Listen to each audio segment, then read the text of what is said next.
नहमदुहु व नुसल्ली अला रसूलिहिल करीम अम्मा बाद फ़अऊज़ु बिल्लाहि मिनश शैतानिर रजीम बिस्मिल्लाहिर रहमानिर रहीम रब्बिश्रह ली सदरी व यस्सिर ली अमरी वहलुल उक़दतम मिन लिसानी यफ़क़हू क़ौली। अल्हम्दुलिल्लाह, सब शुक्र तमाम तारीफ़ अल्लाह जे लाइ जंहिंजी रहमत बरकत इनायत ऐं तौफ़ीक़ सां अॼु असां क़ुरान जी इब्तिदा करे रहिया आहियूं। क़ुरान मजीद अल्लाह ताला जो कलाम जेको नबी पाक सल्लल्लाहु अलैहि वसल्लम ते अल्लाह ताला नाज़िल फ़रमायो ताकी तमाम इंसानियत जी रहनुमाई ऐं हिदायत थी सघे। क़ुरान मजीद वाइज़ व नसीहत ऐं हक़ व बातिल में फ़र्क़ु करण वारी किताब आहे। क़ुरान करीम बंदे जो ताल्लुक़ रब सां मज़बूत करे थी।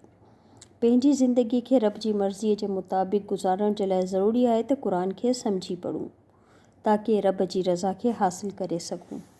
अॼु असीं इब्तिदा कयूं था क़ुरान जी सूरह अल फ़ातिहा सां।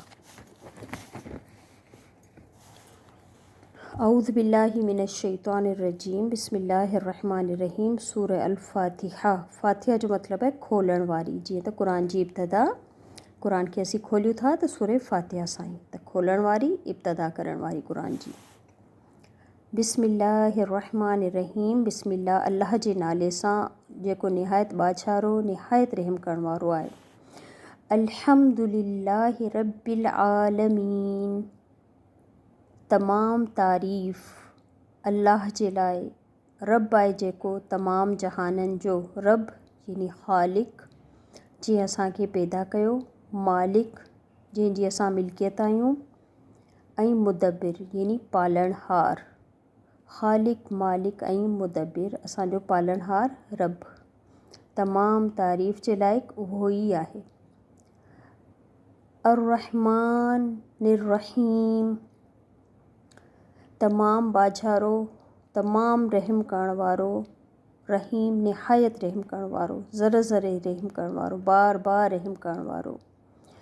मालिकी यौमिद्दीन, मालिक आहे ॾींहुं बदिले जो यानी क़यामत जे ॾींहं जो मालिक आहे। इय्याक, सिर्फ़ तुंहिंजी ही, नअबुदु असीं इबादत कयूं था, व ऐं इय्याक तोखां ई, नस्तईनु असीं मदद तलब कयूं था यानी इबादत ऐं मदद सिर्फ़ अल्लाह सुब्हानहु तआला खां। इहदिना सिरातल मुस्तक़ीम, इहदिना यानी ॾेखार रहनुमाई कर असांजी रस्ते सिधे ॾांहुं यानी अल्लाह ताला खां बंदो दुआ करे रहियो आहे त या अल्लाह असांजी रहनुमाई कर सिधे रस्ते जी तरफ़, उन रस्ते जी तरफ़ जंहिं ते हली असीं तुंहिंजी रज़ा खे हासिल करे सघूं। ॾेखार असांखे रस्तो सिधो। सिरातल लज़ीन, रस्तो उन्हनि माण्हुनि जो अनअमत इनाम कयो तो, अलैहिम जिन ते यानी अल्लाह खां उन्हनि माण्हुनि जे रस्ते जी तलब कई पई वञे जिन ते अल्लाह जो इनाम थियो। केरु हुआ उहे?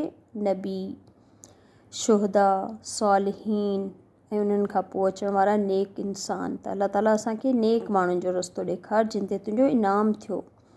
ग़ैरिल मग़दूबी, न खे जिन ते ग़ज़ब कयो वियो यानी उन्हनि खां बंदो पनाह पियो घुरे त अल्लाह उन्हनि जी रस्तो न ॾेखारजांइ जिन ते ग़ज़ब कयो तुंहिंजो ग़ज़ब थियो। अलैहिम जिन ते यानी यहूदी वग़ैरह। वलद्दालीन, ऐं न ई गुमराहनि जो जेके भटकी विया गुमराह थी विया यानी नसरानी ईसाई। आमीन या रब्बिल आलमीन।